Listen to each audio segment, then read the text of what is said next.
Neil was a teacher. He taught history, which was kinda boring. He'd rather be writing funny stories.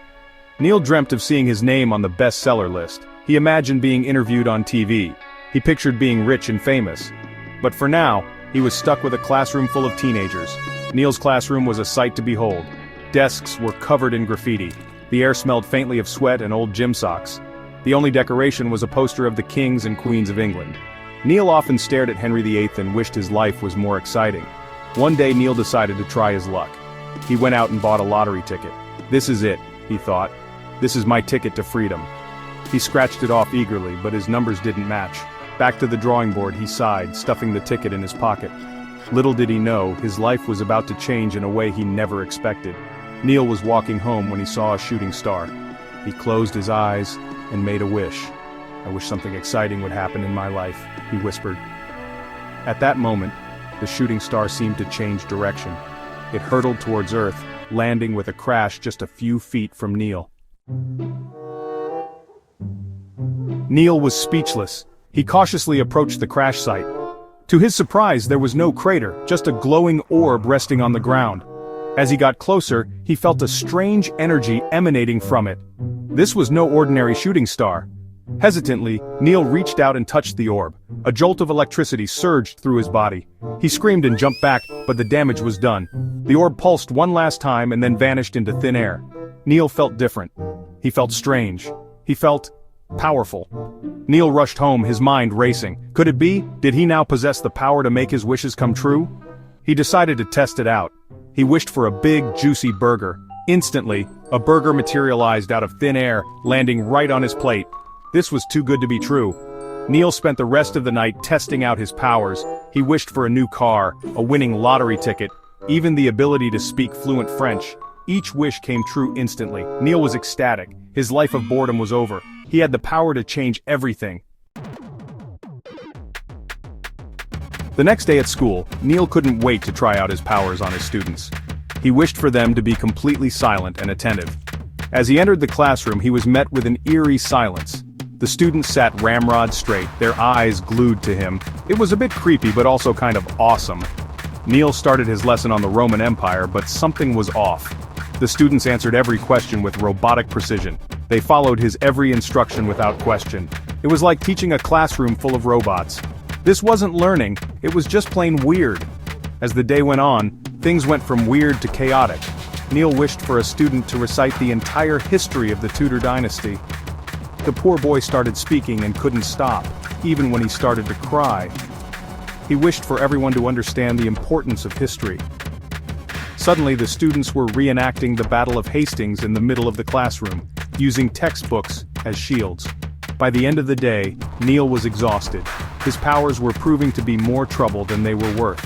He realized that manipulating his students wasn't the way to go. He needed to use his powers more responsibly, but how? Neil had always had a crush on Catherine, the beautiful English teacher.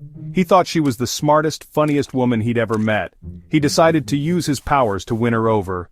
He wished for a bouquet of 1,000 roses to appear on her desk. The next morning, Catherine walked into her classroom to find a mountain of roses. She sneezed, her eyes watering. It was beautiful but overwhelming. She was allergic to roses. Chaos ensued as the school nurse rushed to her aid. Neil's grand romantic gesture had backfired spectacularly. Undeterred, Neil decided to try again. He wished for him and Catherine to have a romantic dinner at the fanciest restaurant in town. He imagined a candlelit dinner, soft music and witty conversation. However, when they arrived, they were seated next to a family of 10, complete with screaming babies and food fights. The romantic ambiance was non-existent. Neil was starting to realize that using his powers for love was a terrible idea. Every wish he made seemed to blow up in his face. Perhaps some things were better left to fate. One day, Neil was feeling particularly nostalgic.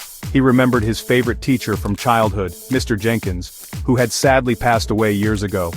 On a whim, Neil wished for Mr. Jenkins to be back in his life. The next day, Neil got the fright of his life. Mr. Jenkins was standing in the school hallway looking exactly as he remembered him, except for the pale skin, the vacant eyes, and the slight odor of formaldehyde. Mr. Jenkins, now a zombie, shuffled after Neil, moaning, "Teach me long division, Neil! Teach me long division!" The other teachers screamed and ran for their lives. Neil realized he might have bitten off more than he could chew with this wish. The school day descended into chaos. Students screamed and ran for cover as Mr. Jenkins relentlessly pursued Neil, desperate for mathematical enlightenment.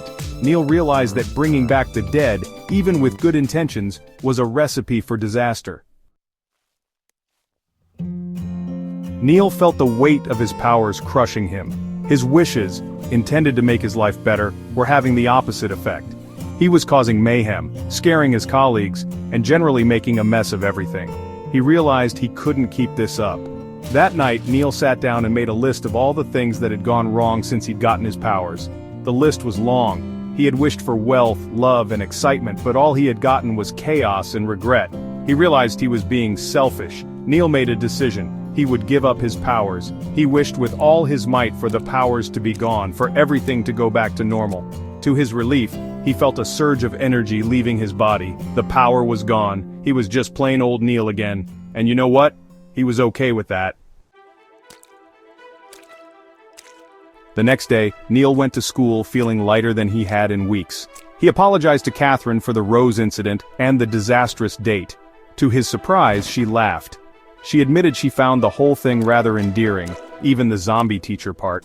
Catherine and Neil started spending more time together. They bonded over their shared love of books and their quirky sense of humor. Neil realized that he didn't need magic powers to impress Catherine. He just needed to be himself.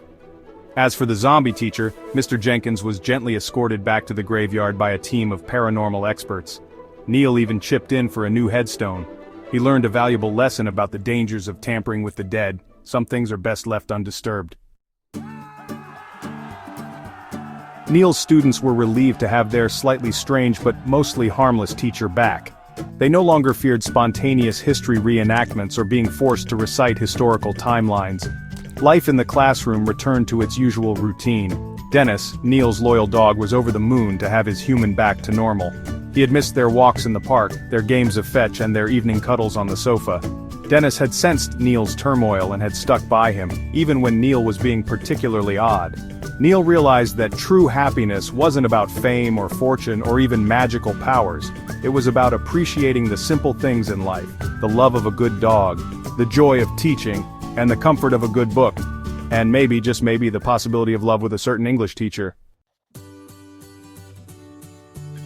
Neil continued teaching, but with a renewed sense of purpose. He no longer dreamt of escaping his life. He embraced it. He found joy in sharing his passion for history with his students, even if they didn't always share his enthusiasm.